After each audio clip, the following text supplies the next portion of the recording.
Back in here, yo. Back like we never left. Did we leave? We haven't trained in a hot minute. I mean, because we left. Not really. I mean, I might have left. I would say you left. I leave all the time. Home.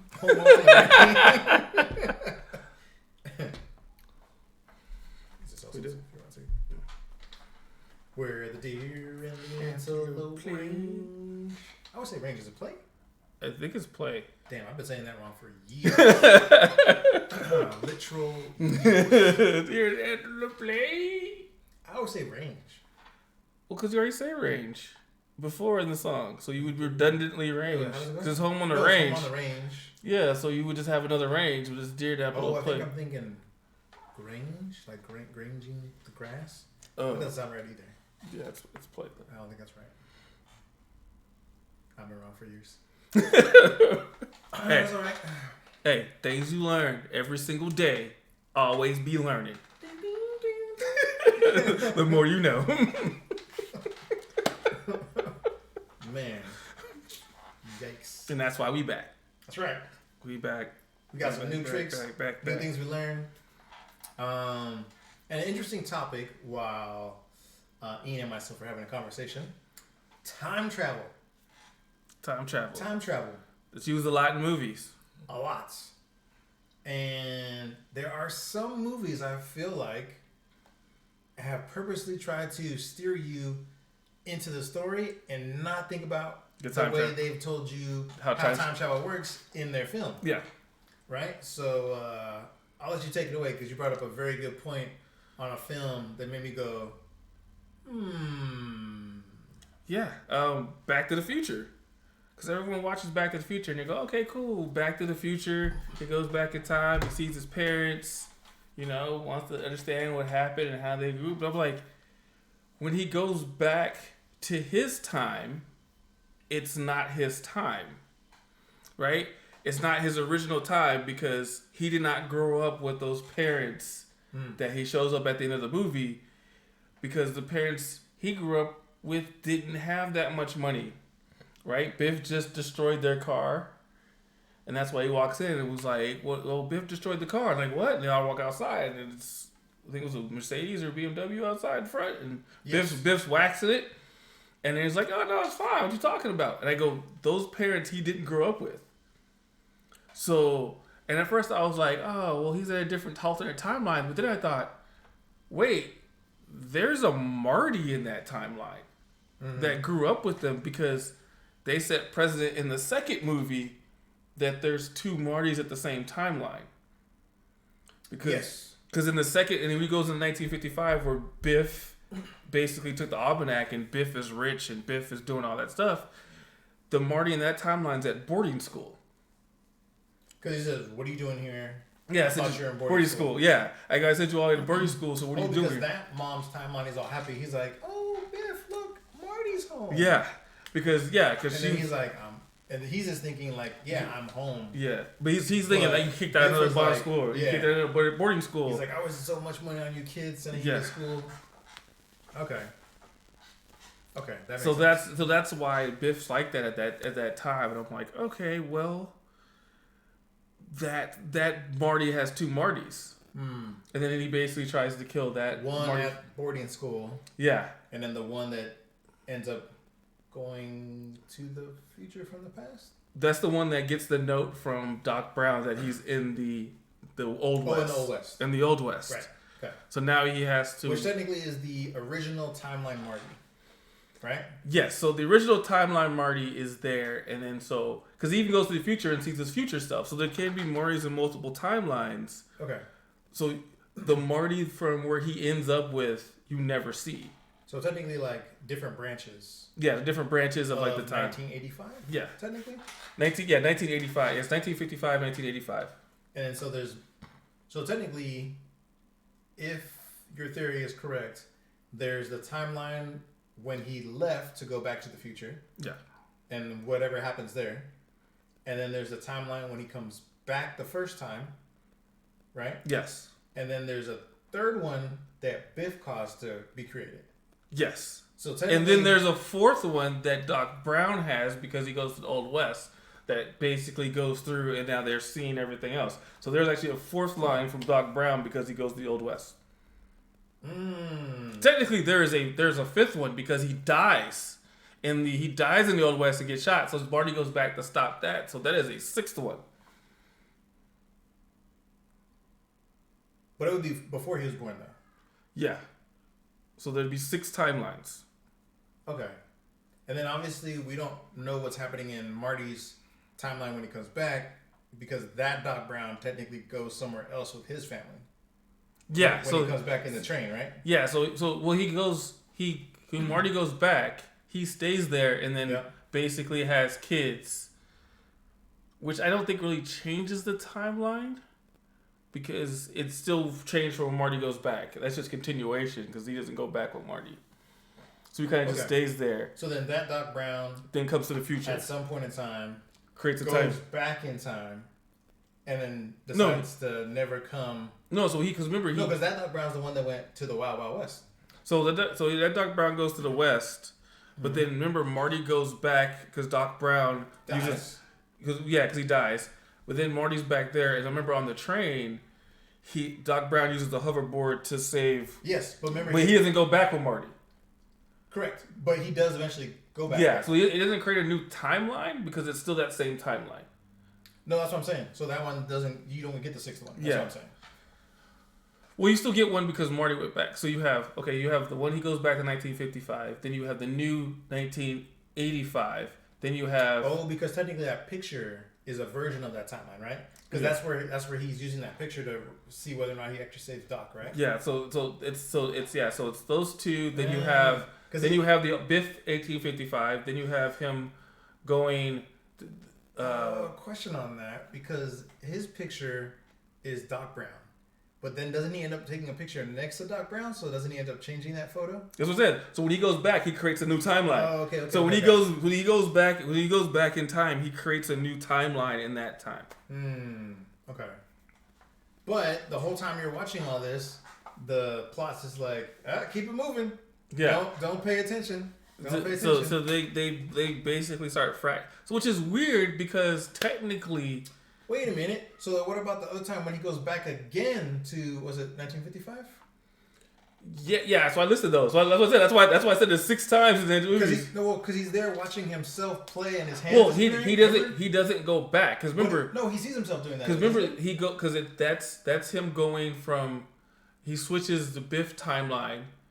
Because he goes back in time from the Biff timeline. Oh, that's right. So he's trying to correct the one that Biff changed. Yeah, so he goes back in time to the Biff timeline. He's trying to stop him from giving him the almanac, right? Yeah, so he basically takes the almanac from Biff so it doesn't create the Biff timeline. And that's who's chasing him in the high school at the time. Yeah. Well, he's trying not to run into himself. Yeah. Well, he technically does, right? Just for that split second. He gets hit by the door, but he doesn't actually meet himself. So he gets hit by the door in 1955. I think it's something like where he thinks he saw himself, right? Yeah. Because he gets hit by the door and he's like, what the heck was that? But then he goes on. But so which is funny because Endgame makes fun of Back in the Future, but they're doing it actually like Back in the Future. Almost exact same way, right? Yeah. Yeah. Technically worse, right? Because the whole thing with Thanos. Technically, if that Thanos that snapped everybody would have never happened when he ends up traveling through time, right? Or is that the loophole? Technically, since he traveled forward in time, he got to skip the fact that he gets killed being in that time? Well, is that how that works? So he's a different Thanos. So they basically kill the one that snapped already. But he technically is that same Thanos, but just from the past. Yes. But he's creating a whole other time. He would be a Thanos from a different timeline because they already affect the timeline when they go back. Even though they say they don't affect the timeline, they affect the timeline when they go back because they take the stones. And so that whole timeline, which they said they're creating a whole new, so there's a whole universe in Marvel in which Thanos doesn't exist. Like he just gets pulled away and he's not there. They have a Thanos existence. His whole crew, right? The Chitauri. So right? yeah, so yeah, his All whole army just basically disappears. It's gone. Yeah, It's up in one day gone. but yeah. So one day they're basically out there, and then one day So they're you just. got one galaxy's like, hooray! But then, and here's the thing: they don't even know. They wouldn't even. He would just be gone. They just think he's gone somewhere. Yeah, he would just be Like, gone. We haven't seen Thanos in a long time. Yeah. There'll be no trace, no evidence, nothing. Nothing. No one knows why he's gone. Like no the only person that would know would be the ancient one, right? Because she actually literally gives the one oh, she would know. That's the only person that knows. The Watcher. Oh yeah, the Watcher. So those they haven't technically introduced them in MCU technically yet. Yeah. So the Watcher, and then they're the only people that would know.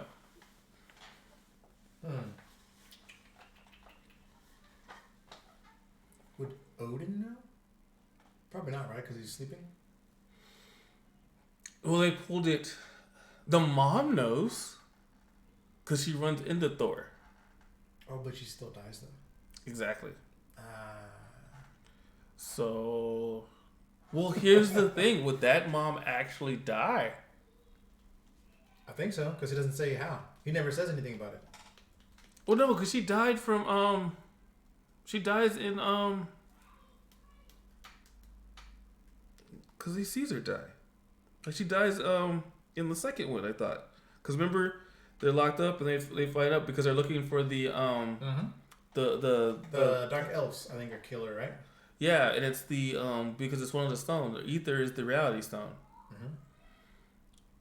So my thing is, she still does, because he doesn't. She just says that he looks really sad, and then he doesn't ever say like why he's sad about seeing her. But now I'm thinking, would it happen because there's no Loki? Because Loki's in the cell. There's no Loki. So branch-wise, yes, it still happens. Well, because technically 2 happens before he gets caught in that Avenger film. No. Yeah. 2's after. You sure? Yeah, because they take him to jail from 2. He's in jail. He's in jail in 2. He's in jail in 2 from Avengers. Because Avengers, Thor 2 is after Avengers. He's in jail. He's locked up. The first thing he popped up. Yeah. Yes. 2013 takes place after the Avengers 2012. Yeah. Ah, okay. So yeah, he's in jail. Like that's what I'm saying. Like he's in the Asgard prison when that happens.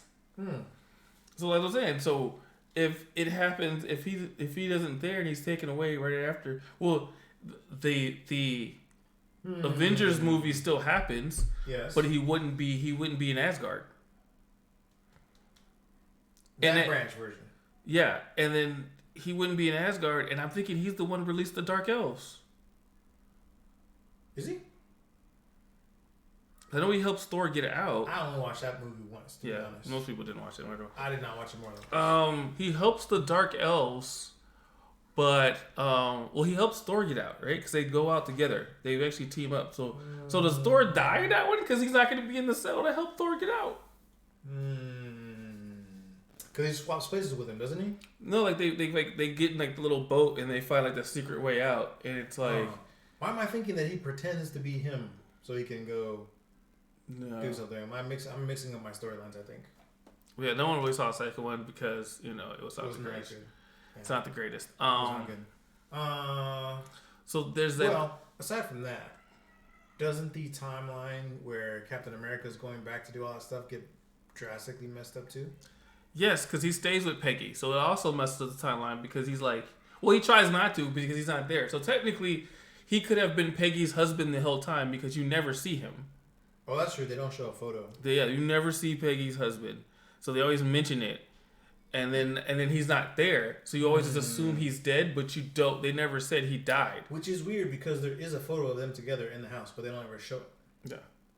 Oh, you know what? It's possible that that's what gave him the idea. Maybe he was like, "Oh, I'm always destined to do this." Yeah, and so he's like, "I'm gonna stay with her," and that's what happens. He basically just stays, and stays with her because you always see that. Oh, well, that's what happens. So we're good.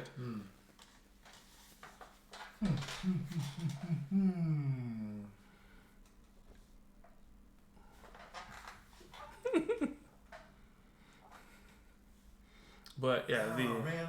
because it's like, and then you have the after, but he goes back and it doesn't go. It still gets changed because even though he takes the stones and puts it back. So technically, they technically cause multiple branches, right? By doing that. Yes, even if it was for a second, by putting them back, they'll still shift. Even though even if you take it back for a second, they weren't there and are supposed to be there. True. Because they never moved, even though they moved for a second and came back. They were still used and moved and used.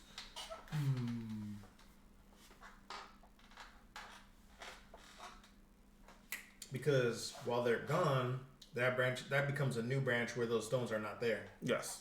Yeah, that's right. Okay. And then even by putting them back, technically that just becomes a branch where the stones never left. Well, they still got moved, so right? So you're just entering yourself. Okay. So technically, if you think about this, right? Technically, they create a new branch where there is not a stone. For a second. And then all they do is put that one branch where the stone never left back to normal. Yes. Technically. Right? Well, actually, no, because, okay, there's going to be a branch where the stone or does that one interaction and then taking it back technically create three? Yeah, right? So there's the original that has the stone that never gets touched. Then there's a branch where it does get taken away and never gets returned. Yeah, because they might have failed or whatever it is. And then there's a branch where it does get returned. Yeah, and it even becomes a branch because it was just taken and brought back, but it's still a branch. Yeah. So they create 3 branches no matter what. Wait. Because they're just in the world alone. Wait a minute. Creates a branch. But if he's supposedly going back to the time before they took it, he creates another branch. Does he tell him? He's like, "Oh, hey, you don't need to take it. We already got this." No. Or is he going back and just giving them this or putting it back where it's supposed to be? So basically you go back, see, because technically there's a couple of them. So he would go back. They would not have known if he went back just before they took it. So he's going right after they took it. Yeah, so he's going back after they leave and putting it back. There's no way he put all those back though. So that's what it is. He's going back. So they left, and then I'll be honest with you. I don't think he put them stones back. Yeah. There's no way he could have put the soul stone back. Well, here's the thing. Well, yeah, he can. He just puts it back in Volbeat. He just gives it to the actual Red Skull dude? Yeah, he just gives it back to him. Okay. So let's say he does that. Then the one that Tony Stark's dad had, they would have had to put it back in the vault there somewhere? Yeah, that's where he stayed. That's the last one. He stayed in that timeline. Okay. So he stayed there with Peggy in that line. But they know who Cap is in that timeline, though, right? And that's why he probably avoids everyone for that. So basically, he lives his life like basically completely avoiding everyone. As if he's on ice, though. Yeah, because so there's 2. Oh, technically at that point there's 2, but the original is in ice. Yes, and there's pretty much always 2 until he goes back in time. There's always 2. Because he's living out his life. So basically, he's just sitting at home. You're saying from that point. Yeah. So while he's sitting at home, while Avengers is happening, he's just sitting at home being an older man. Being an older man, right? Because the other one will always get thought out. Yeah. Go through whatever he went through. So basically, he could come in and help if he wanted to, but he chose this because I'm not going to mess with the timeline. I'm just going to sit here and watch it happen in the world. So he literally knows everything's going to happen to the Cap, and he's there, and he could actually probably help him, but he's not going to. Okay. That's a twist in itself right there, too. Yeah, so Steve Rogers has always kind of been there that entire time. Even for some people, like, technically, like with Black Widow, right? He doesn't want to, like, chance that that's going to be a thing. Yeah. So, it's pretty wild.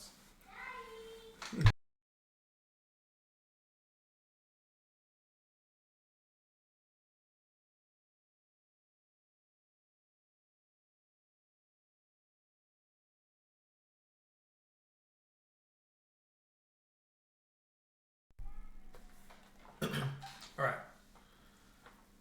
Child technical difficulty. All right, so The next topic of discussion. Well, we even got to the other time travel one, which is you talk about Terminator. That's what I was gonna say. Next topic of discussion: time travel for Terminator. And that is a weird situation to be in general. It's still so crazy. It's like my best friend is my dad. Yeah, because I told him to go back and have sex with my mom. Yeah, so I could be born. Like you already know that it's gonna be your dad, so you grow up with him, and at some point you realize that you meet a dude named Reese, and you realize like that's gonna be my dad, and I have to now send you back in time. I will say, out of all of them though, that makes the least amount of sense. Right? Like, how do you send your friend back in time to become your father? Yeah. Because you wouldn't technically be there. And that's the weird conundrum. So it's almost saying that like it's like a huge paradox right there. So it's almost saying the fact that he had another dad and he changed the timeline and became his dad. So that could have been. That also could be another thing, is in terms of like he would have had a different dad, grew up, and then sent his friend back, and sending his friend back, his friend now became his dad. Maybe that made him a better military leader too. I don't know if he wouldn't have any. Or maybe worse, because technically after that first time they go back, doesn't future technically get worse? And that's what I'm saying. I think sending his best friend back, and trying to save his mom, technically probably destroyed everyone. Because it never stopped. It never fixed anything. They don't actually stop saying it, and then they actually until lose. The second one, technically, right? No, they lose. Like the explosion still happens because it's in the Rise of the Machines. The explosion actually happens. Oh, that's true. The last movie, he actually dies, so he doesn't even get to the future. Oh, Connor? Yeah. Oh yeah, John Connor.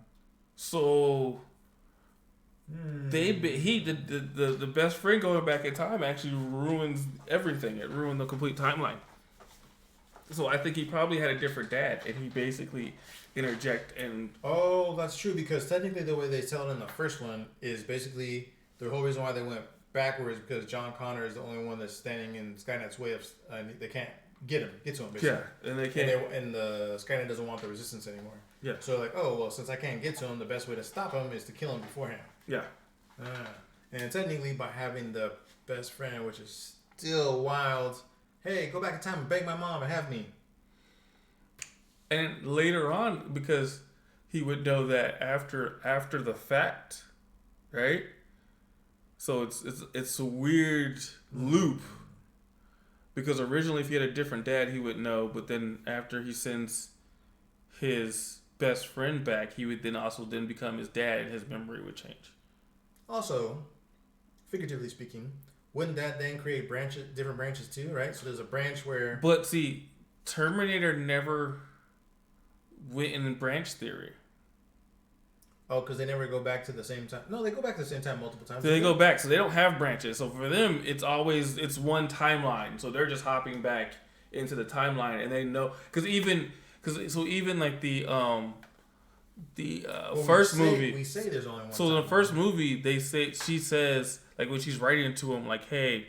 Oh, that's right. Because there's multiple times they send Terminators back to kill. They confirm that when they go to the future, it is whatever they change in the past. There's no more extra people. Yeah. If that person stays in the past, they're never back there in the future. Yeah. So so that's basically what that happens, and they go, okay, so there's no branches and timeline, and they know that multiple people have come back to try and kill John Connor, and so that kind of stuff. John Connor. Yeah. So that kind of they don't have multiple branches. Okay, So no branch time travel with Terminator. No. Right. So yeah, they basically keep it kind of linear. They time travel but here's the thing: they keep it linear, but they basically haven't proven that you actually can really change it. It just happens. Oh, more like a butterfly effect, right?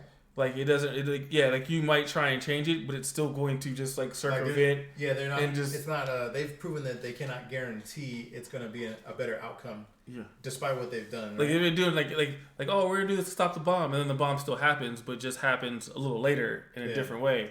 It's like, oh, you stopped this event, but you didn't stop Skynet overall. Yeah, you didn't stop. You stopped that bomb, but now it created this bomb, and so this bomb went off. Yeah. And so it's like, which is crazy because I'm like, okay, you destroyed all pieces of Skynet or things that would have triggered other scientists to keep. Well, here's the thing: they even created Skynet by stopping the first Terminator because the pieces from the first Terminator are what caused the research. Yeah. Because like, oh, this is so advanced. I need to research it and see how we could duplicate it. And then they burn those pieces. They basically in the second one supposedly leave no evidence behind, right? Yes, because he takes all the stuff and he like burns the in that shop. In the I didn't watch the next movie after that. In the lava. What was the reason why supposedly there still were machines in that one? Well, I guess the progress is already done, right? So they blew up the building, but like they still had research, I guess, backed up or files, and so Skynet. They took that. Skynet still happens. And they took Homeboy's files from his house. Yeah, but it still happens. So how do it backed up someplace, right? Yeah. So it's still backed up somewhere that they didn't know. Backed itself up. So someone in the company had another file or something. And they still backed it up and they still created it. It just took a little longer, I'm guessing. You'd have to think something that advanced. I'm sure you wouldn't just leave it to like one backup, right? Yeah. So like someone higher up had it, and he probably just didn't. He didn't above his pay grade. It was in the cloud before there was cloud. Exactly. Someone above his pay grade probably had. Makes sense because Skynet. Yeah. But yeah, someone above his pay grade probably had that. It was just like Skynet had the first cloud. Hey, it's artificial intelligence. I wouldn't put it past it. Yeah, but yeah, it was still the internet, right? So they were. It was like 97. The second one, something like that. Okay, Google. Nah, it was. When did Terminator 2 come out? That would have been later. In the United States of 94? America, Terminator 2, Judgment Day came out on July 3rd, 1991. 91. Yeah, no, never mind. Wow, we were both off on that one. Yeesh. I was 10 when that film came out. And I still watched it. At Town and Country. Town and Country. I originally saw it at Christown. Okay. I checked it out at Town and Country. Town and Country Mall. 1991. 33 years ago. That wasn't that long ago. It's done like 2 hours ago. If you time travel. Back in time. Yeah, but after the second one, I don't think I was really hyped to watch any more after that. Yeah, I saw the third one was the Rising Machines, where they had the one girl was like liquid metal kind of, but then like she also like interfaced and like she was like a little more advanced. Like, yeah, I definitely skipped that one. Yeah, but then that's the one the actual nuke still goes off. In the third one.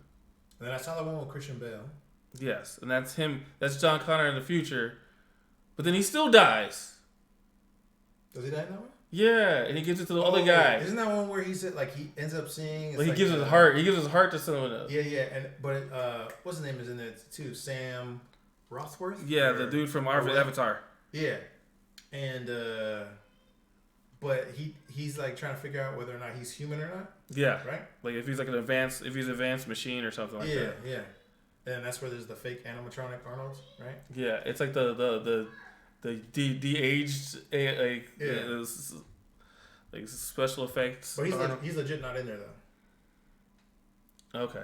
Yeah. It's just it's like 100% like AI, like CGI created Arnold. Like he's not in that film. They asked him if they basically asked him if they could use his likeness, and he was like, okay, because that's when he was still the governor. Oh yeah. The governor. Like, yeah. So they couldn't do that. Okay. So Terminator is all linear, basically. Yeah, it's pretty much so linear. It would be closer to more like a butterfly effect, because while they think they're going back, changing something, they don't really have control of what they're changing. They're just technically changing the points in which it happens. It happens, but it's still gonna. But technically, the machines were successful in killing John Connor, though. Yes, twice that I know of. Right. Yeah. Because even in that one more recent one, doesn't Arnold say he was like, "I've killed you multiple times"? He said something like that, right? Yeah. And I was like, "What?" Because I haven't even watched that one. Because I think like they kill him and then they go Yeah. back in time and then they stop it or someone stops it and then And they it have to just, go back again. yeah, and it's just basically this never ending It's a like constant loop of kill John Connor. yeah. Okay, so that covers Back to the Future, Yes. Avengers, Yes. and Terminator. Any other time travel ones you want to talk about? I'm trying to think of any bigger time travel ones. I mean, there's Looper, but that's also weird because he's trying to kill himself. He's killing his younger self is killing his older self. Mm-hmm. And trying to stop that. But then doesn't like that still was like realize it. that's still kind of linear. They don't really do anything like weird. Yeah, because when that happens, technically he'll just cease to exist in the future. Yeah, But he'll still live up until that point until his younger self kills him. Yeah. So there'll be a constant loop. So basically, the future is just using the past to dispose of bodies because you can't find them. Mm-hmm. There's no trace of them because they're in the past. Yep. So that's a It's like where do old people go to die? In the past. it doesn't matter. It's in the past. That's wild. There's another one that was time travel that I can't remember off the top of my head. Oh no, that's not time travel. That's just I would say Demolitionist Man, but that's not time travel. That is that's Frozen, right? Yeah, It's Frozen. It's the cryogenic freezing. So Yeah, it's not time travel. it's not time travel. They just in my mind, I was like, no, that's time travel. It's in the future. Nope, they're frozen. they're frozen, so they don't actually like. They were like, let it go, let it go. Like they're actually like they're frozen, so they don't actually like. Man, I'm trying to remember if there's any other time travel ones that are significant that we'd want to talk about. Aside from Butterfly, I feel like we know exactly what that's all about. Yeah. That one's linear, so and horrible too. I forget which one it was, or at which point he travels, but he does something, changes it, tries to be for the better to be with the girl, and like he becomes a paraplegic. Yeah, he has no arms I or was legs. like, holy cow! And then at the end, the best scenario for everyone is to basically kill himself as a baby. Yeah, I didn't understand that. It's like, that's the best situation is me since I can't ever really be with her, it's just to kill myself. That's a big. But there's a bunch of situations where like you're alive and she's alive. It's just you're not together in a relationship. Yeah. That may be a good situation. She's happily married. Looks like you were happily married until for whatever reason you weren't okay with it. Like no, I need to be with her. I'm like what? That's the best thing. Therapy, work out, hit the gym, something. That's not the answer. What else was there? I'm trying to think of some other ones. I honestly did not watch Time Cop enough to think about. I didn't watch. I didn't really watch Time Cop. Yeah. For time travel, I mean, there isn't really. There's a lot of movies that don't try to do it anymore. Yeah, I think when Back to the Future hit it, they were just like, all right, if we can't hit the level of Back to the Future, we're going to be compared to Back to the Future. There's more TV shows I want to say that did more time travel now. Ton of anime I could name off the top of my head. Yeah, and there's like Quantum Leap, but Quantum Leap. He kind of just like lands in bodies. Yeah, he's technically like soul jumping. Yeah, and he's not like and then I don't know if he's actually changing the past because I think he's making sure it happens, right? Like he's making sure he has to make things happen according to what it was for history's sake. Yeah, to avoid major disasters. So he's basically remember the time when he actually was in Kennedy's body? I didn't watch the show that much. So, I didn't watch it like that. Like he's super conflicted. He's like, I have to get killed. He's like, wouldn't it be better if I avoid getting killed? And then he's trying to tell me, he's like, no. He's like, if you don't, he's like, that's not going to spark all these other things that take place. And he's like, but what if I don't get killed then? Like, won't there be a chance that things will be better? He's like, well, we don't know. So you have to follow time. Like your whole goal here is not to mess up timeline, no matter who you are, right? Because if he doesn't change it, he can't jump to get home. So that whole episode, he's like, Do I want to go home, or do I want to maybe make the world a better place in the future? Because that whole show is he has to do a thing to trigger the next jump. Remember? Yeah. And then he's like, the computer's saying it's a 95% chance that you have to go through this, and you'll jump just before you get killed. And he's like, well, what about the other 5%? And he's like, man, it's pretty small. Like 5% chance you get killed and you don't jump, but 95% chance you do and you do jump.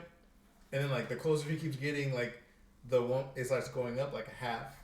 Then it's like there's 100% chance if you don't move. It's like you just stay in the car. And he's like, jump or stay John F. Kennedy for the rest of my life. No, he doesn't jump. He ends up not jumping, and then doesn't get out of the car, and then he hears a sound, and then he jumps. Like he hears the bullet go off. Wow. And then he jumps in the next body, and I was like, oh, that's crazy, because I was like, I thought he looked like he was just gonna duck. Like that's all he would have had to do, just move. Yeah. Just move from where he was sitting, and he would have changed all of history. So that triggered me to the. But that one's all linear. Yeah, he just has to make sure he does what. Yeah. And that's the thing. He doesn't even have to technically do historically what happens. He just has to do whatever it is to make sure it's set on the right path so he can jump. Yeah. So long as a major moment happens. Yeah, as long as whatever the major moment, defining moment in that person's life, as long as he makes it happen still, then he'll get to jump to the next one. So with that, it makes me basically remember the Hulu show, which is the date of I can't remember the date of it, but it's the date of Kennedy's assassination. And so that one is basically he's going back in time to stop Kennedy's assassination. Oh, and only that, right? I think you were telling me about that. Yeah, so he basically goes back in time to but the way the time travel works in that one is doesn't he do it multiple times? So he goes through the jump point, and then at that same jump point, he can come back to the present time. But once you go back in, it resets everything that you just did. So it wipes. So you always go back to the exact same point. Okay. And then you can't. So if where he wants to get to, basically, when he gets to where he wants to, if he gets back to where he wants to, he has to take the time. So like, I think it's like 68 is where he needs to be for kid. I can't remember what year Kennedy was assassinated, but it's like 4 years he has to actually live in that time to get there. So now he's basically just trying to basically stop Kennedy's assassination, but then he's also trying to figure out who did it. I see. But then like time is also there trying to stop him because he's not supposed to be there, so it's kind of pulling him and trying to like beat him. You're not supposed to be here. You're not supposed to be here and beat him up and stop him from changing time. And it's kind of linear, and then it's almost one of those situations where he goes back and he's like, all right, I did it. Let me go back and see how I... What show is this? It's 11... I think it's 11/22/1968 or 6. I can't remember. It's the date. It's literally the date of its assassination. Okay. That's a Hulu show. It's a Hulu show. Okay. And so movie-wise though, or TV show-wise, would you consider that linear time travel? Is it always because it sounds like he just has to do the thing?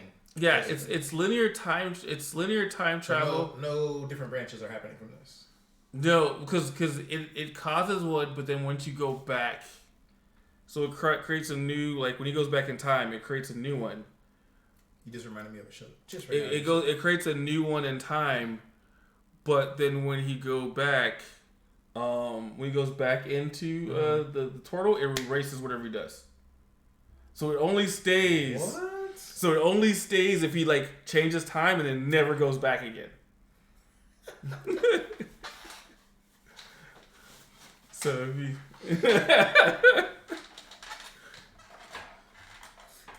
change that in time.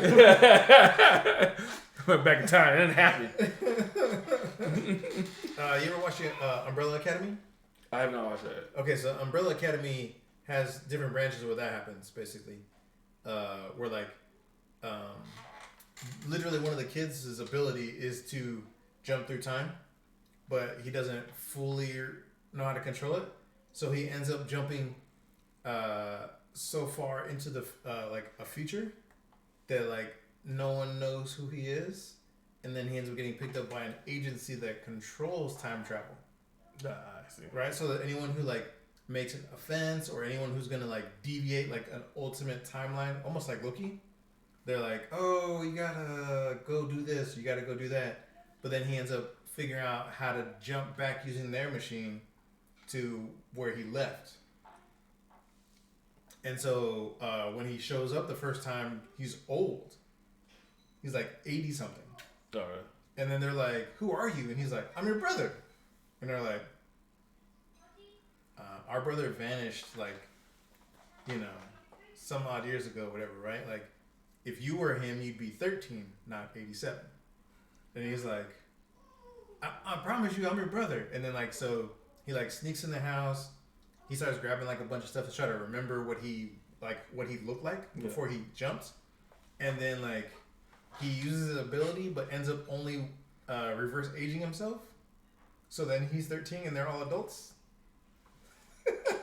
And he's like, damn it. So then they're trying to like figure out like who these other time cops are, because the whole reason why they got him is because they don't want their family to cause the end of the world. Because I guess one of the girls is like so strong that when she ends up getting like too emotional, she shoots out like this crazy light beam that like blows up the moon, and the moon basically collides into Earth. And I was like, well, that's a fine how you do. Yeah, you might not want that to happen. So we're not trying to have that's another one I remember for timeline. But the reason why I brought that up is because it doesn't seem linear. Because when they stop her from doing that, and then they all go back, it's a whole different set of kids. It's not them. Oh. But the house is still there, and the dad is still there. So so it's a different timeline that they come back to, or something else happens. Yeah. So what ends up happening, kind of story wise, it looks like aliens put some kind of gene that falls into like different kids, and they'll end up with different powers. Hello. Hey, What? go. But I want to see. No. And then they end up having. I just checking in. You're just checking in. Yeah. Hello. Hello. Come here. What? Come here. You can say hi. Hi. Then you gotta go. Okay. Hi. Say hello. Whoa. Say hello. Hello. See you later. See you later. All right. All right. Go. Here's your water. Thank you, sir. Appreciate you. Good job. Hi, Auntie. All right. So, as I was saying, the timeline where they're different, right? Yeah. Like each of the kids like in the world is like 39 or something like that, or 40. I forget how many it is, but he only ends up picking like 6 of the most extraordinary. But then when they go in back to what they think is their timeline, it's 6 other kids. I see. And not them. And then he's like, well, I'm number 1. And he's like, well, I'm considered the number 1. But like the dad's the same. And so the dad's like, you can't be the kids I would have picked because you're not as good as these kids. Oh, wow. And yeah, and then, talk about daddy issues. So that creates a whole nother like issue between all them. And then like they keep talking about the different missions they went on, how the dad acts, and the mom, which is crazy because they think the mom is real, but she's an android. So they're all like, oh, our mom loves us. And then like later on in the future, like they end up realizing, oh, our mom's a robot. Like she's not even real. Gotta do like it. That was his wife, but it wasn't. So that's a whole nother thing as well. But that timeline doesn't seem linear or even branches. It just seems like it changed altogether. Like, so I stopped watching it, so I don't know how it ends up going. So, but just as an example, I can't think of any other main time travel ones to bring up before we go on to our next topic. Can you think of any? No, that was like the main ones that I thought of. Dragon Ball, but Dragon Ball Z, it's like Trunks, right? Oh, Trunks. And even him, that's a separate timeline. So wherever he changes, it doesn't change Trunks' timeline. Correct. So his is set. See, I like how Toriyama did time travel because he's like, oh, I'm gonna go back and stop him. And he's like, okay, well, I changed your timeline, but my Your timeline timeline's- didn't get changed. Yeah. So technically, he's time traveling to a different branch, right? Yeah. So when he goes back in time, he'll create a new branch. From the one he left. Yeah. So he comes back in time. In that timeline, Goku never dies, but the one he goes back to, he's already dead. Yeah. But he's strong enough to beat the androids. Yeah. He trained and trained Yeah. enough to get back and affect his timeline, which is Which based is off his training. Pretty crazy. But yeah, he can't actually affect it. It just creates a new branch when he goes back in time. Yeah. I like that one the best, personally. I'm like, that's more realistic, probably, what would happen. Any other ones you can think of before we move on? I think that's it for me. I think that's it. I don't think of anything else that's time travel. Nah, most of them they kind of keep it the same or linear, and I don't really I think will of it. briefly also mention another anime called ReZero, Okay. which is a crazy way to do time travel. So basically, every time he dies, he can reset the time, Okay. but he doesn't get to pick exactly when the time goes. It'll just be sometime before, but he has to die. So then, you figure it out. You're like, oh man, I just messed up and everyone died. I don't want everyone to die, but I have to die, and it has to be quickly within that time frame, so you can go back to reset it. So you can probably guess it sets up some pretty crazy loops, especially when he figures out that he has to die. He's like, I don't know to kill myself with. Off the building. Or there's one where he's like, oh, I don't have anywhere to die. So I'll just walk into the forest. Oh, look, I'm about to get eaten by these wild animals. But he's feeling it the entire time until he dies. So, and then he wakes up with the same sensation of being eaten alive. And he's like, oh. And he's like, all right, I gotta do this differently. There's one episode where, I don't know, he probably goes through 40 deaths. Oh wow. Yeah. And then after a while, he's like, I'll just make sure I've got a knife on me. And he's just like, I was like, oh my gosh, I don't know if I could have done that, to be honest with you. Yeah. Just to get the outcome he wanted, you know what I mean? He's like, oh, some people are saved, some people aren't. I want to save everybody. Oh, I want to save a couple people. Oh, try again. And he keeps remembering what happened. So he has that knowledge and the information, but he just has to keep resetting it by getting killed. That does not seem like a fun thing to do. No, wild. I would technically want to. I don't know if they could do a live adaptation of that. They probably could, but I mean, they already did technically. Daddy, have you seen Auntie? yes, go on. Where's Auntie? They technically did. It's the Tom Cruise movie.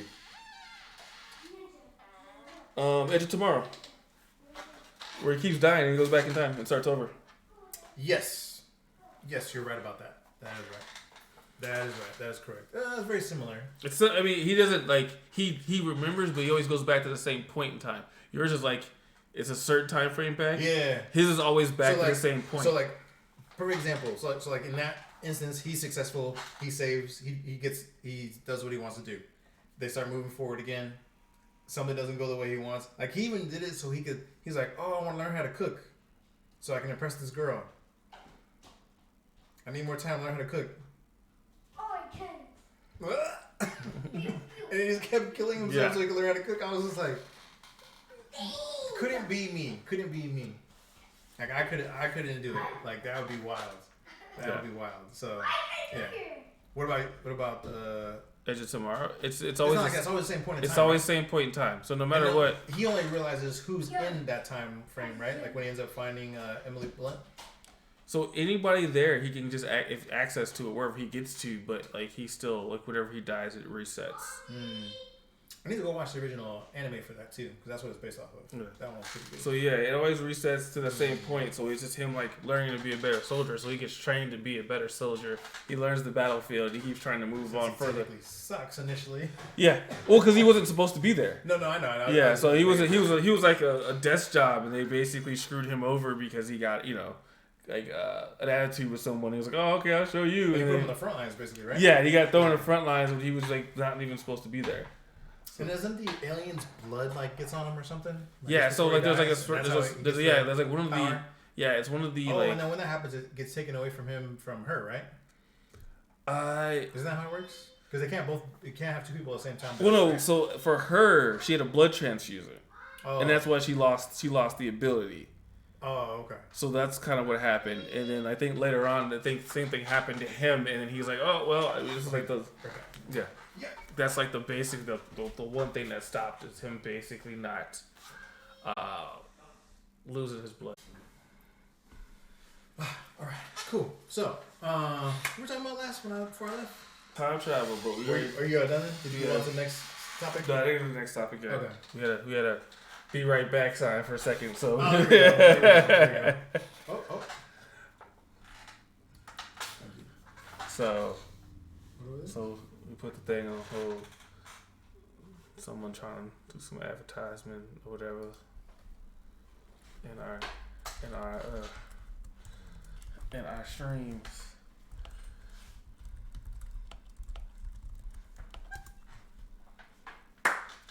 Hey.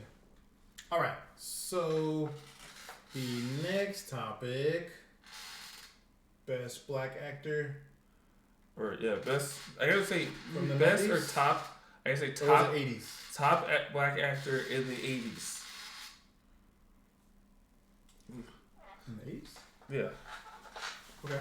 Overall, I guess who would you consider? The 1980s? No, the 1980s. The years 1800s. That's fine. the best actor in the 80s, or top actor. I guess you would say top actor, because best and top are two different things.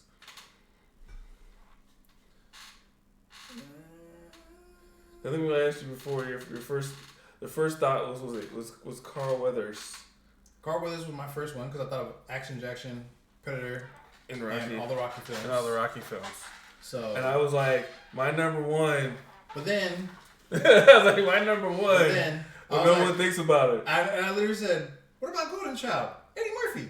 Would it be Eddie Murphy?" And then he was like, "Eddie Murphy." By far, Eddie Murphy is number By one. far, Eddie Murphy. By far. By far. And it was like, by far. I'm like, you could say, who would be number two or so. You think about, like, I mean, Danny Glover had the Lethal Weapons, and you go Carl Weathers with his movies, and you start, like, debating on 2 and 3. Yeah. But, like, the whole 1980s, when you have 48 Hours, Beverly Hills Cop 1 and 2. Wesley Snipes. Wesley Snipes is still, I would say, I 90s. wouldn't say what number one though. Yeah, No, he's still number one. 90s. Wesley's still like I would give Wesley 90. He's in the 90s. I would give the 90s to. But I just say the bulk of his movies that people know him for are in the 90s. Yes, 100%. So I couldn't say he's the 90s. Most people would say automatically, oh, Denzel 80s, and I go, well, Denzel had one movie that you should know That he got a nomination for. in the 80s, and that's Glory. But outside of Glory, you don't. Glory was 89. It was like Glory was 81. It's the end of 80s. It's the last year 80s. From 1980 to 88, what did he do? Yeah, he was in a bunch of movies that you didn't watch. I don't know what they were. Yes, because no one watched it. No one would probably be able to tell us either.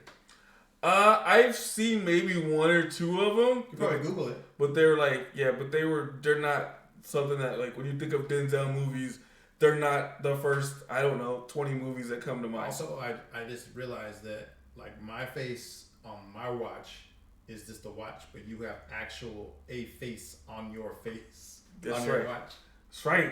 Gang. And that person may or may not be streaming right now. Might be watching. Do what we gotta do. You know what I'm saying? But Be in the building. Well, yeah, so you have Denzel, and then Denzel doesn't have anything. So for 80s, you go Carl Weathers, you go Glover. I mean, I'm trying to think who else had even. I said a name before. Who else would be in the 80s? I mean, you said Wesley, but Wesley, I was like, so Wesley was the Richard Pryor? He did have some. Like, I think Brewster's Millions, and he had, like, but I'm just trying to think of, like, his is probably the cusp of 70s and 80s. Yeah. I think it was, like, cusp of 70s and 80s. Greatest film of all time.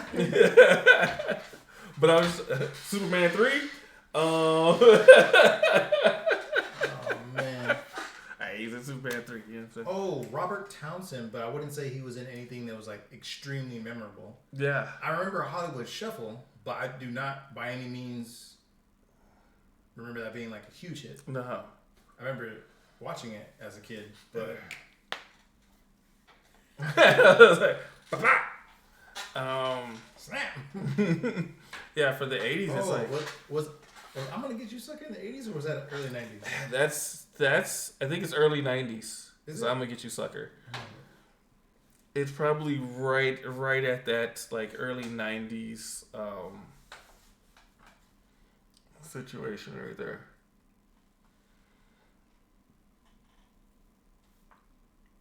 I want to say.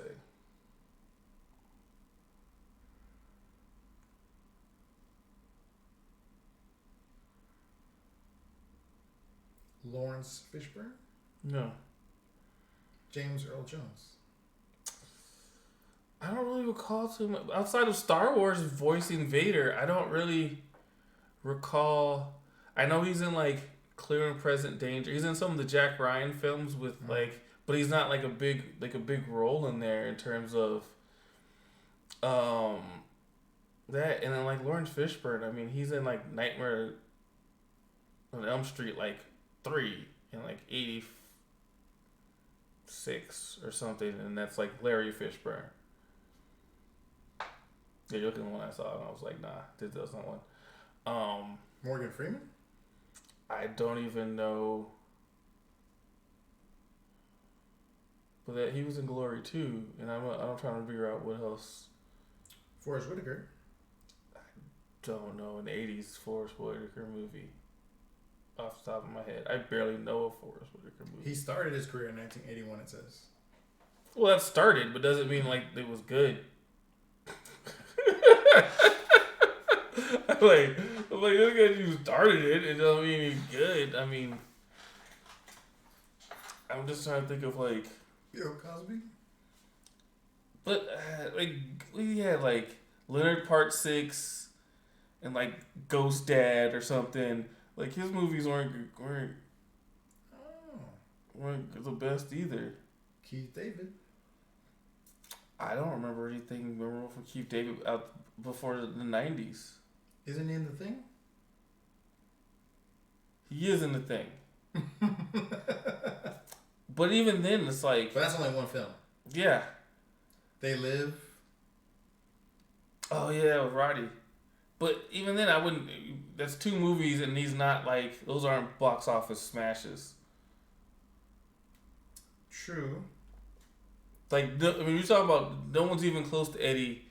And then you have Withers, who's basically in Rocky and Predator and Action Jackson. At least he has, like, that. Like, no one else is doing anything close to that. Delroy Lindo. No. Just because they were in some random movie. Gregory Hines. Nah. Just because they were in some random movie, it doesn't count them being in the 80s that no one watched. Or they were, like, the background neighbor. Yeah, I can't think of any of these other ones. Because for most of them, it's. I mean, I would say, I would probably just go Eddie 1, Carl Weathers 2, and then go Danny Glover. And then everyone else is just. I mean, flip a coin. I guess Denzel because he got an Oscar. So I guess by default you give him 4. I'll be okay with it. Right. I'll be okay with it. But that's about it. I mean, I don't really... I'm okay with those placings. Yeah. I have no arguments there. Now, the 90s is where you get wild. The 90s is... The 90s is where if you go... I think you have to give it to Will and then Wesley. But Denzel's still there. Did he have better movies in the 90s than Malcolm Wesley? X. Okay, 1. I mean, he did... But like Ricochet, Virtuosity, Pelican Brief, Fallen, Preacher's Wife. I think he did Othello.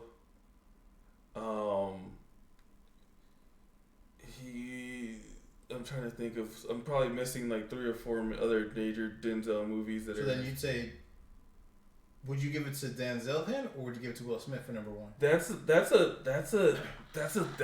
Will process. Smith had more. Now you talking about like box office.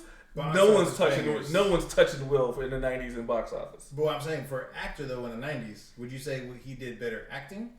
Because isn't Enemy of the State in the 90s too? Yes, it is. That's what I said. Will. Bless you. Because as soon as he did Independence Day, everything was like, boom. Yeah, boom. but I mean, he already did at the end of the state before Independence Day, so you have to think of that. And it's Independence Day. Well, even before Independence Day, it's Bad Boys. Bad Boys. You have Enemy of the State. You have Bad Boys. What you gonna do? You have and then Men in Black. Now you don't talk about Wild Wild West, but that's also there. You're not speaking of that film. My name's Jim. Nice to meet you. So I go. Will has those movies. I'm trying to think because I know Denzel did a bunch of them in the 90s. Okay, so damn, yeah, he did a bunch of movies in the 90s. Okay, so Mo Better Blues. Mm-hmm. So Spike Lee, Mississippi Messiah. This is in the 90s? These are all the 90s. Oh, Mississippi Messiah Mississippi. with that one chick. Yeah. I forget her name. Ricochet, Mm-hmm. Malcolm X, Okay. Much Ado About Nothing, Mm-hmm. Pelican Brief, Hmm. Philadelphia, Okay. Crimson Tide, I forgot about Crimson Tide. Courage Under Fire. I forgot about Courage Under Fire. What about Man on Fire? Was that 2000? That's later. Okay. Virtuosity, I remember Virtuosity. Devil in a Blue Dress, I forgot about that too. Preacher's Wife, which I said, You said that. Fallen, You said that too. He Got Game. I completely forgot about that, which is literally like one of my favorite movies. The Siege with Bruce Willis. It was like they're basically stopping a terrorist bombing in New York City. It's like him. Doesn't Steven Seagal have like a 5-minute? No, I don't think so. No, that's The Siege? No, it's not Steven Seagal. You It's, sure? No, it's like him, Bruce He's Willis. in there for like a few seconds though, right? No, it's not Steven sure? Seagal. No, it's not Steven Seagal. No, Steven Seagal's not in there. He's in some of Lance Reddick though. Lance. Under Siege. That's Under Siege. You're thinking about Under Siege. This is The Siege. Right? I was like, oh, you guys were saying Steven Seagal was going to be in this film. He's in here for like 5 minutes and he dies. Yeah, so that one. So Siege, which is also a good one. Okay, Siege. And then the Bone. Clearly, I need to rewatch it because I don't remember what it's about. Yeah, the Bone Collector. Oh yeah. And Hurricane. Bone Collector's a detective one, right? Yeah, and then the Hurricane. Ah, yes. All that's 90s. Like, he threw some heat out there. Now they didn't make the money that Will did. Correct. Just Independence Day alone, I think, probably matches all those films. Well, that and Men in Black. Yeah. Between the two of them. I think Independence. Yeah. Yeah, but I mean, you still got like Philadelphia with him and Tom Hanks. That wasn't a big box office thing. That was but I mean, we go top. I mean, still good movie. So I mean, he put out. Good film. They're good films. Yeah, he put out a lot of good films. They just weren't high. Crimson Tide. I mean, Crimson Tide made money. And the submarine. Okay. That made money. If you say so. He Got Game made money. And literally, like 2 years later, he dropped just outside the 90s. Remember the Titans and Training Day. Like that's literally the next 2 years. Like he was on a roll. He was on a roll. He hit that 90s. Like, he hit that stride. He hit Glory '89 and just went to work after that. Like he got that Oscar from Glory and just was like, all right, I'm gonna get this heat. And that's basically what he did. Good. So I mean, if Denzel's not one. I mean, he's basically two. Well, that's what I'm saying. Who would you put one though? Right? I literally said that. I'm like, you got Will Smith and Denzel. Who do you put in first? Are you giving it to Will just because it's box office? Or are you giving it to Denzel? And that's why I asked before. Are we going top? Because like it's the same thing with Eddie. Like when Denzel got an Oscar in the '80s, but Eddie made more money. Does putting out more movies make you a better actor? And he put out way more movies in that time period. But like, okay, if you say put out more movies, then you go Samuel, because Samuel dropped a movie left and right. Oh, that's my point. That's what I'm saying. Just because you're putting out more movies, does that make you a better actor? I don't know. I wouldn't say that makes you a better actor, because there's a bunch of people that still make movies that you're just like. I mean, that doesn't necessarily mean they're good because they put out movies. Yeah, they want a paycheck. Yeah. They want consistent work. Yeah, and I mean, if you're an actor, of course you want work. So, I mean... Oh, yeah. But I would say... I would go Will. I guess we're going top. Like, just by... Because I said before, top or best. And I said top. Because the difference. Because who's a better actor, then you go... Who's a better actor? We're just saying who's a top actor. Because for Eddie Murphy, when he said the 80s, he's the top actor. He's not the best actor, but he's the top actor, and that's a big difference. Okay, so then we're gonna have two categories then. So for the 80s, you're saying 80 for top actor. Yeah. Better actor. Would you still give it to Denzel? It's Denzel. He got an Oscar. Okay. And then so 90s. It's top Will. Actor. It's Will, and Denzel is 2 for top actor, and I think he's technically 1. Right, so he's one top actor 1, better actor 1. He's one. He's better actor, but he's also like right behind Will for top actor. He almost got that. He was right there. So for Denzel, he's gonna get a better actor number 1 yeah. and a second for top actor. Yeah. Okay. All right. That's fair. That's fair. So I would say he's 2 for top actor. Now when you go top actor, like who's like number 3 for top actors in a 90, then that's where you have to get it. Like who's 3. Because now when you go to who's 3, then you Ed starts going into like there's Wesley out there. Wesley. I think for me, Wesley's automatic top 3 on both sides. For me. Because you got Wesley. Because he is a good actor. Who else was throwing out stuff in the 90s?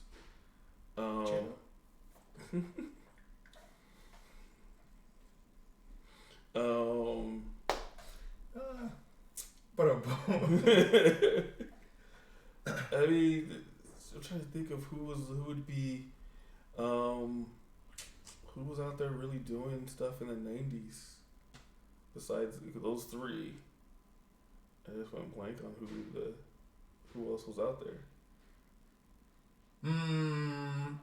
So you had the older Wayans, right? Damon Wayans. Well, okay, so you actually had, you had right? Chris Tucker, the Last Boy Scout. Yeah, Chris Tucker. Because you got Rush Hours. Friday. You got Friday. Like Money Talks. Martin was doing movies. Fifth Element. What was Martin? Yeah, Martin was doing Fifth Element. Yeah, but he wasn't like leading that. No, he wasn't. Because Martin's in Bad Boys, but I'm trying to think of what else that he was besides being in a House Party. Blue Streak. I'm trying to think of Blue Streak. I think Blue Streak like is right at 99 or 2000. It's right there. Oh, let's see. Let's take a look. Like, I don't know if Blue Streak actually falls into that category.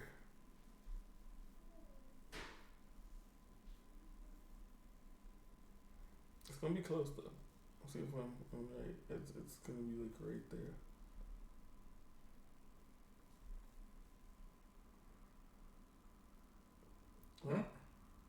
Life. 1999. Blue Streak. 1999. Yeah, it's right there. Nothing to Lose. 97. Thin Line Between Love and Hate. 96. Bad Boys. That's just a video. And Boomerang. Boomerang. He does have a small cameo on Boomerang, and then House Party 2. He's his friend. Wow. Yeah, he's in the House Party. I mean, he's Talking Dirty After Dark. I mean, he was. Hammer, Slammer, and Slade. That was a TV show. Kid and Play. Oh yeah. Kid and Play Funhouse. It was a TV The original House Party. Yeah, the original House Party. So I mean, he had some projects, but that's not gonna put him in top 3 for me. No. Not for me. I mean, Eddie had some in the 90s too. Besides Boomerang. Little Nash. Pluto Nash is 2000s. Is it? Yeah. I think Pluto Nash is 2000s. But you have 2002. yeah, but you have like Boomerang, Distinguished Gentleman. They turned Pluto Nash into a TV show? I don't know. Wow. Gotta make money back somehow. What else he had? Metro, Bullfinger. I mean, yeah. oh yeah. A Bad Beverly Hills Cop 3. Amusement Park Foley. Yeah. What else is the 90s for? Speaking of, we're pretty close to that dropping soon, right? The fourth Beverly Hills Cop? Mm-hmm. Yeah, it's sometime soon. Oh, Nutty Professor. Nutty Professor is also 90s, yeah. Mm-hmm. Both of them maybe, right? Or just one?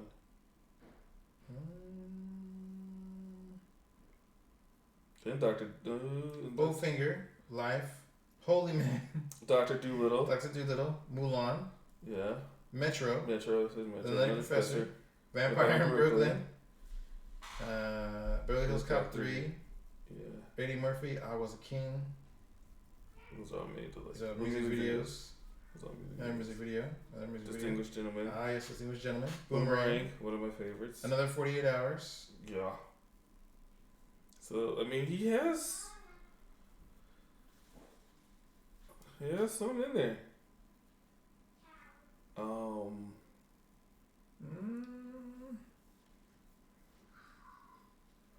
Where would you put that then? All those bodies of work, would you put that in top or better? I mean, Boomerang's one of my favorites. I will say this though. That is the one. If you compare now to then, we had a lot more leading black actors for sure in the early 90s. 90s was like the period. 90s, there was way. There's a lot of work. 'Cause, I mean, we were talking about them, and then you still have movies that like we even talked like with Friday, and then like the that was hitting different. And what's the other one? The other one that was in college. I just went blank on that one. That was Ice Cube. Higher Learning. Boys in the Hood. You had all those, and those. You're not even talking about Poetic Justice and Jason's Lyric and all those other random movies with black people in it. And then you have all these, not just talking about Denzel and everyone else is doing, and Eddie Murphy's doing, and so there was there was a lot of, and then you still have, if you even go Samuel, you have what, Long Kiss Goodnight. So many. Put him in there. Because I think he's in Do the Right Thing as the DJ. Pulp Fiction, 90s. Yeah. So yeah, he's in Pulp Fiction. So I mean, Samuel started coming on right there in the 90s too. So,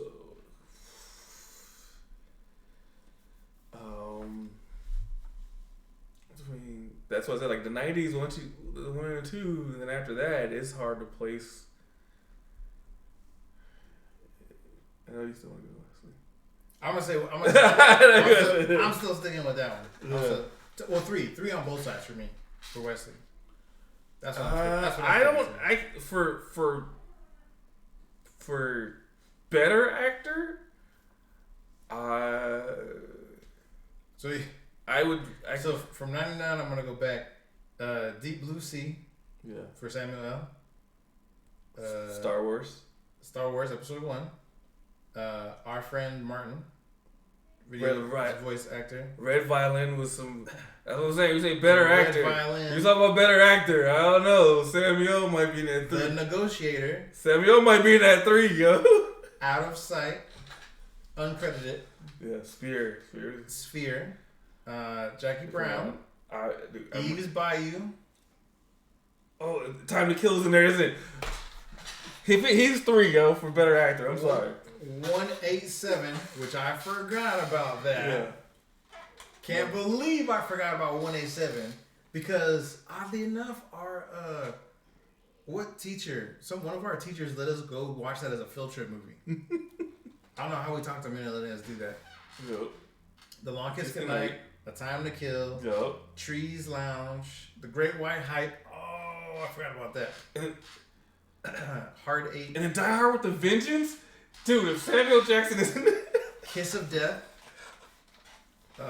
Losing Isaiah, like you said. The New Age, Pulp Fiction, Hail Caesar, Against the Wall, Fresh. And Jurassic Oh, I Park. forgot about Fresh, Jurassic Park, True Romance, I'm sorry. Wesley's moving to that 4 slot. Menace to Society, Wesley's moving to that 4 slot. Loaded Weapon, which is the National Lampoon's version of Lethal Weapon. Wesley's moving to that 4 slot. Sam got that 3. Hey. Sam got that 3. Always in Patriot games. Yep. Because he replaces James Earl Jones' character. Fathers and Sons. Always in Juice. Yeah. I didn't know he was in Juice. The Jumping in Juice, the boneyard. that was a good movie. The Hate Me. Deep Blue Sea. Strictly Business. I'm just saying. Samuel that 3 slot. Johnny Suede. Jungle Fever. The Return of Superfly. Yeah, he has a small role in Jungle Fever. The Exorcist 3. He's also in Goodfellas. It's probably extra. That one's probably an extra role. Like you said, Mo Better Blues is the 90s. Yeah. Betsy's Wedding as a taxi driver. Yeah, some movies are like he's just doing extras because it's like it's early on. But I'm gonna throw him at the 3 slot now. He's my 3 For a top or better? for both. Yeah. For both. Yeah. He's the 3 slot for both. Okay, if we didn't look at that whole list, would you have been able to remember though? I wouldn't have. Here's the thing, because I'm like, I was thinking Red Violin was probably 2000s, so I wasn't even thinking about that, and I don't even know why I went blank on Die Hard, and as I watch it every year. Because Die Hard is like one of your favorite franchises. Yeah, so I watch it every year, and then Negotiator was good. Yeah, The Negotiator is such a good movie. There's so many. I'm like, yeah, he's 3. Isn't there? What's the other movie he's in where he's like a FBI agent or something? There's like 80 movies in movie that's good. Oh, that's later on. That's early 2000s. My bad. But there's like 80 movies. It's early 2000s. What is that one called? But I go. He's 3 for both, and then I go Wesley. Okay. I go 3 and then him Wesley. Man, he killed it in 2000. I don't even want to read off the early 2000s. Yeah, that's it. Like after that point, he got his stride. So once you in Star Wars, you do what the hell you want to do. So yeah, he was in a lot of stuff after that. Yeah. So yeah, I would say he's at that 3 slot for the 90s. Wesley's over there at the 4. I mean, Martin at the 5, maybe? I don't know, man. That's tough. Like I said, once the 90s hit and then going forward, I just feel like that was the time for the male black actors right there, big time. Yeah. Sunset Limited. There's so many ones that came after all that. And then you're not even talking about also, I mean, just overall black movies. And then you have still like Set It Off, Waiting to Exhale. So you still have like black women movies. Yeah, black women movies too. Yeah. Stella Got a Groove Back. Yeah. So you still have all that that's still going. But I think now it's just weird because I think so many stuff is going. Roll Bounce. Roll Bounce is 2000. That's 2000. That was 2000. I was out of high school when it came out. But a lot of those now it's just going streaming, and so I think that's just what the. Oh, that's another reason too. Like a lot of seem as big because I think all these movies were like lower budget that they were able to do, and so now it's like because I think even like what was it what Matt Damon said, like a lot of movies I would normally do I can't do because the studio's not going to aren't gonna back this because they would make the money back on like rentals. And there's no rental business. Home DVD sales is not there. Yeah. There's no home DVDs or rental really sales anymore. So like they're not making that money back on like the back end of these movies At all.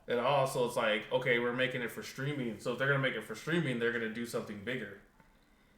And I think that's what happens. A lot of these movies don't get made because they're like they want stuff that's going to bring people into streaming, as opposed to just making it like or guaranteed banger in the theater. Yeah.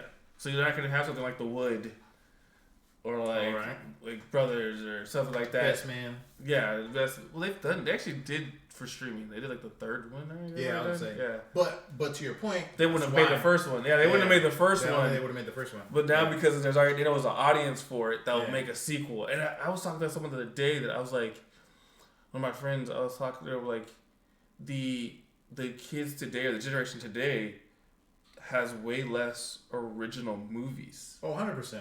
Everything's a reboot or sequel. It's a reboot or a sequel, but nothing like original. I'm okay with them taking books and turning those into movies all day long. I'll do it as much as you want. But constantly going back to the original of an original or a remake of an original and then remaking the remake. Or it's just like, hey, I think the now is going, hey, let's just do a sequel of a movie that came out 20 years ago because there's already a fan base. Because there was that one period, I want to say like early 2000s, where everything was, best off the best selling. Yeah, they would just grab a book. They have the young, like the.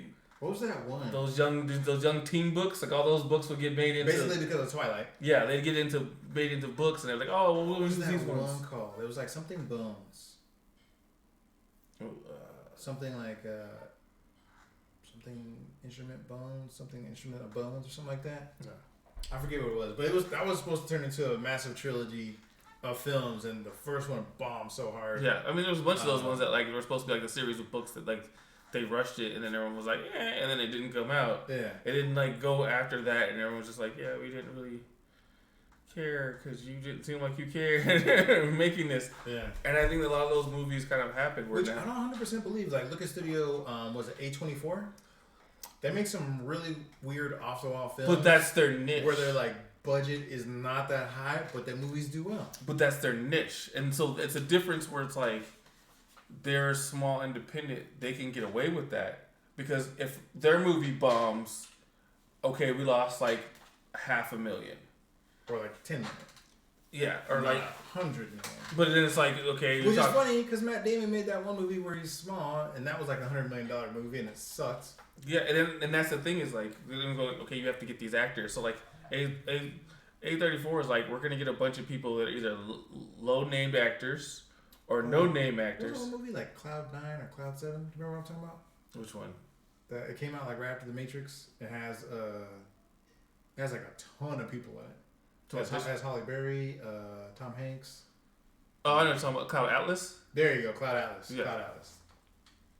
But I mean, that's the thing is like they can do these low budget ones, and if they do low budget and it bombs, it's not going to kill their studio. We're like Disney going, hey, we're going to make this whatever it is, and it's going to cost us $100 million to make it, plus another $100 million to market it. So and then like no one sees it, we just lost $200 million.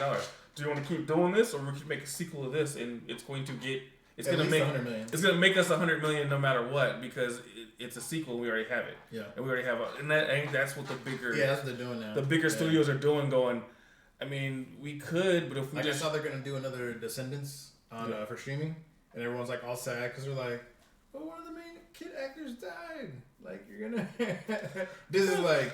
It's still Prince. Exactly, and that's the thing. It's like it's just. I was telling them like not just that, but even like the cartoons. It's like they just keep throwing out Transformers or Turtles, or they keep. As long as people watch it, they're still gonna keep making them. They keep just throwing those out. I'm like Fast and Furious. For example. Like but it's like when we were kids, it was so much random just newness that was just like yes we had reboots and yes we had sequels of things, but then it was like, hey, if we're gonna take. I was telling my friend, like, even the story that was the same, like, hey, if you had, like, a coming of age where I had to deal, like, hey, my parents were actually, like, kind of cool, they was instead of just redoing that story, let's have him go back in time and meet his parents. You know, like, that's basically, like, some weird take on it. They don't even get that. It's just like, hey, let's go redo Roadhouse. I used to make the joke that Lean On Me that Boys in the Hood is like a ghetto lean on. And my friends were like, "What?" I was like, "You've never seen Lean on Me, then I guess." And they're like, "I have. It's not even remotely similar." So they all go through childhood thing. One of them ends up dying as they get older. Like they live as kids, but technically, if you follow these kids through teenage years, the one dies. So you still lose a friend. They're like, "What?" Or like Sandlot, which they remade. That was it. Like, but that's what I'm saying. Like, it's the way that. Wait, did they remake it or did they actually make a sequel? I forget. They might have made a sequel. I did not watch it. But I mean, that's just it. Like, there's so much of it that's just. Man, Sandlot. There were so many good movies back in the day. Back. Well, and that's What is crazy that I say that now? I mean, it's like you're going through and like, okay, they do something crazy, like, hey, let's make Beetlejuice. Boom. Now what do we have? A sequel. 30 years later. Right? Because I was like, okay, there's already an audience for that, so we'll just do a sequel. And it's like, but back then it's like we'll just do something weird like Beetlejuice or Edward Scissorhands or X-Men '97.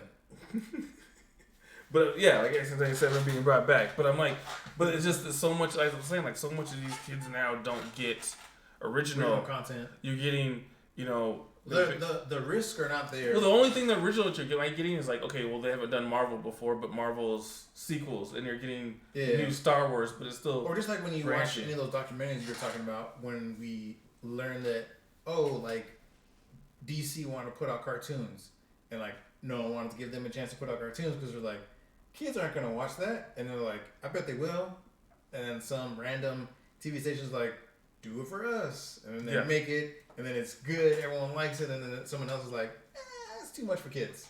Right? Yeah. And then now, I think now it's just because there's not so many of these random studios.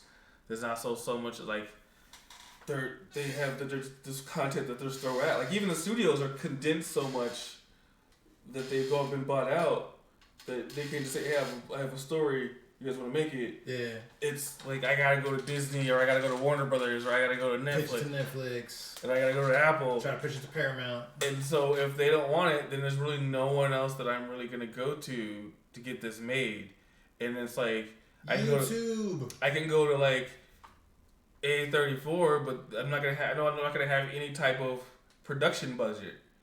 So I'm going to have to make this movie low budget, as cheap as possible. With my phone.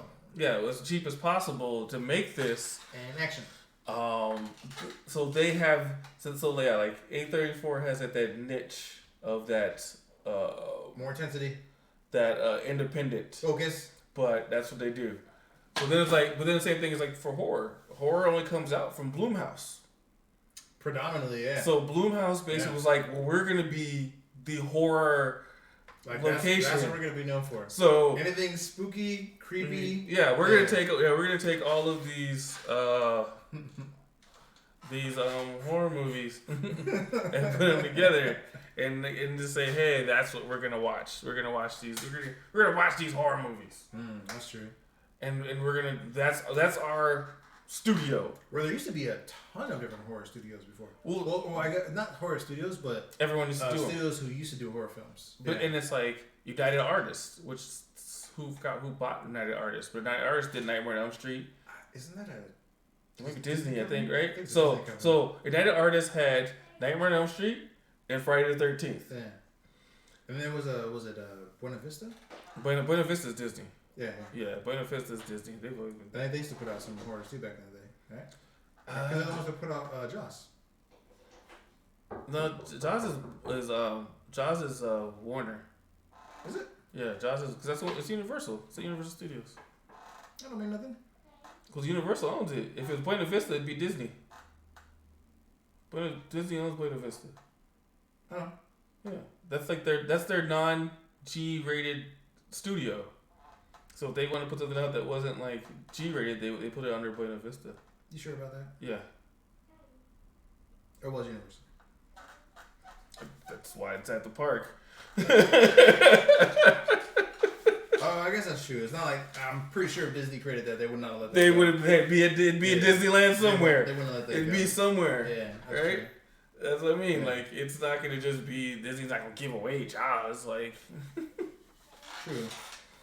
I feel like did they buy the rights to Avatar, or was that always under Disney? Avatar was Fox. They bought Fox. Oh, that's right. That's right.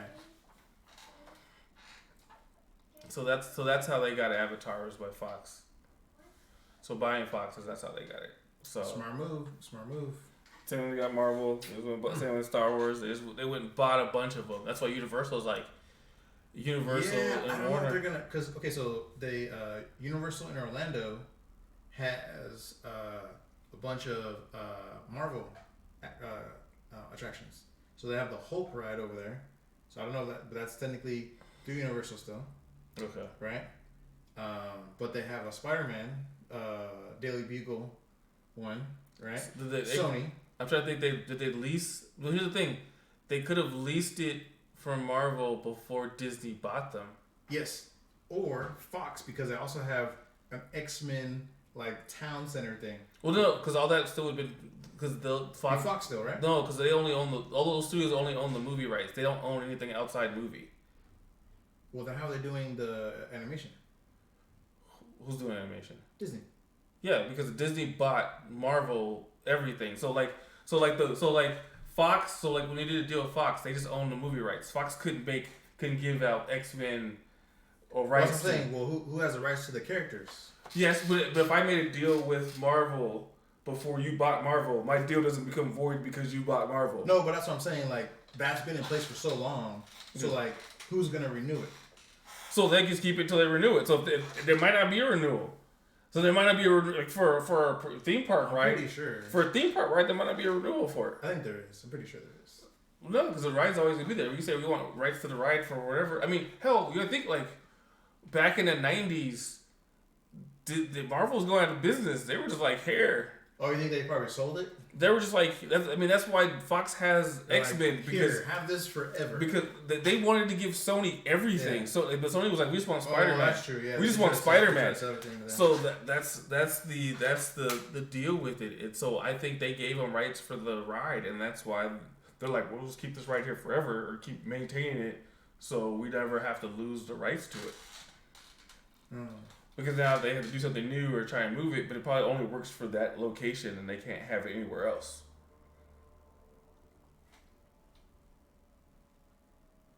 Dang. Yep, perpetuity. That's what I said. Perpetuity. That's what I said. They probably sold the rights for forever. That's what I'm saying. They get it forever. That's why I told you. They probably sold it forever. Oh, this part is crazy. So this deal was made before Disney bought Marvel. Yeah. However, Universal Studios Japan's 20-year contract to operate the Amazing Adventures of Spider-Man ride ended this year, January 22nd, 2024, allowing Disney to use Marvel characters at the Tokyo Disney Resort. Yeah. So that's it. They probably had a deal like that. I figured there was a deal in which they just kept it, and that's exactly what happened.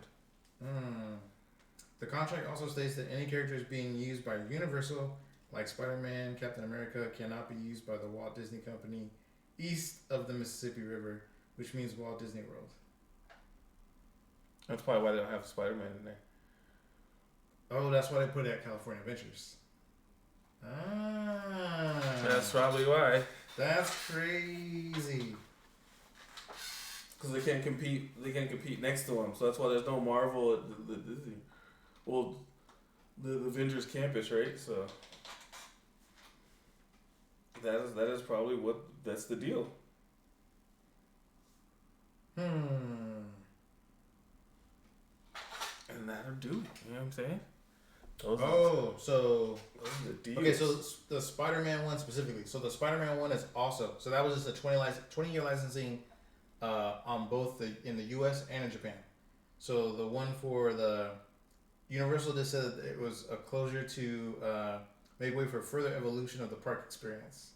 But it also happens that the park only had a 20-year licensing agreement with Marvel, unlike Universal Orlando Resort, which retains the indefinite right to use characters such as Captain America, the Incredible Hulk. So the one in Orlando has indefinite rights to him. The one that was in California did not. That's so weird.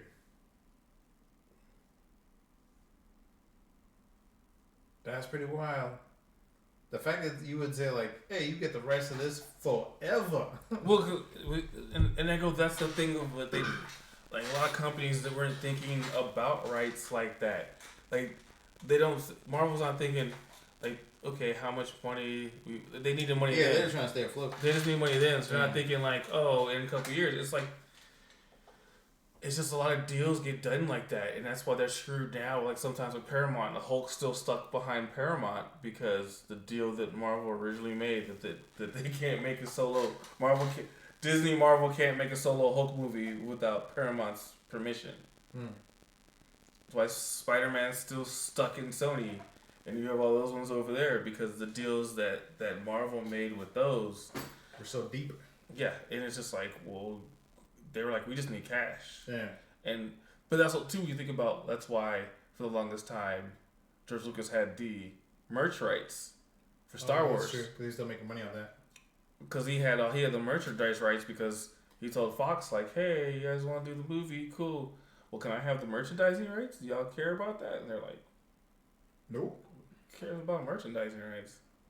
And he's like, I can make posters. And like, basically, I mean, it's funny in the documentary he talks about. He's like, I just wanted to be able to market the movie if they didn't want to do it, and I can make posters or I can make things like that, flyers, whatever. Like, hey, Star Wars is coming, and then Star Wars is a hit, and they were like, do you have toys? Toys? What are toys? Okay, I guess we're gonna make toys. Christmas is coming up. You guys want to do toys for Christmas? Toys aren't going to be ready. Just give them a box. What's in the box? A letter saying that they'll get a toy eventually. Okay. So the Christmas of '77, when Star Wars kids got a box that says your Star Wars toy. I remember seeing that. Your Star Wars toy is gonna come in the mail. Didn't they just make the prototypes and that's what they used to advertise? It was like one set of everything, right? It was like one set of this. I think they just made it like, and they were saying they're gonna make it. Yeah. Like, which one do you want? Because they couldn't. It's something like pre-ordering. No, it was 4. So it was like a set of toys. So back then it was a set of like Christmas toys of action figures. Was it Luke? I think it's Luke, Han, Vader, and Leia. I think it's Vader and Leia. I think Vader's part of it though. Yeah, I think it was just 4, right? Yeah. And it was like I think the way they advertised it was just the prototypes. So the one that they made of each one, right? Yeah, and then they were like, "Hey, you're gonna get this as like a certification note inside that you're gonna get a toy later on." I thought fancy too was like a certificate. Yeah, right? Like the certificate that you're gonna get it, and then but like they literally just sold parents an empty box. They were fighting in lines for it too. Hey. And then the kid was like, "A Christmas Day, here's your Star Wars toy." Yeah, genius right there. I got my Star Wars toy. There's nothing in it. Piece of paper. I mean, it'll be there sometime next year. Some point in your life. But it's actually good enough that you got the money, but then you also created a demand for your toy, so it still kept it going. Because then, if you didn't have any demand and parents had this money for Christmas, now you're gonna have a release later on where they're not buying all these toys for their kids. True. So you had a good marketing to just say, "Hey, sell this now." Sell now. Strike with irons and hot. when we have it, these kids will get it and they'll have their Star Wars stuff. And then, what if the parents that think that's stupid wait till all these kids show up with their Star Wars toys, and all the kids that didn't buy the parents buy the empty box are gonna be pissed at their parents now because I don't have a Star Wars toy right now. Yeah. And so now they're gonna go get them a Star Wars toy. I still say that's extremely wild. Yeah. Things you could get away with back in the day. Hey. All right. Any other topics before we wrap it up? No, that's probably about it. That's about it. About it for this week. Wrap it up, B. For this week. That's it. All right. Well, thank you everyone that tuned in. Anyone who might end up watching, and if you're with us to the end or you watch us to the end, thank you. Feel free to share the channel with anyone you think that might enjoy it. Exactly. Check it out. Till next time. Peace.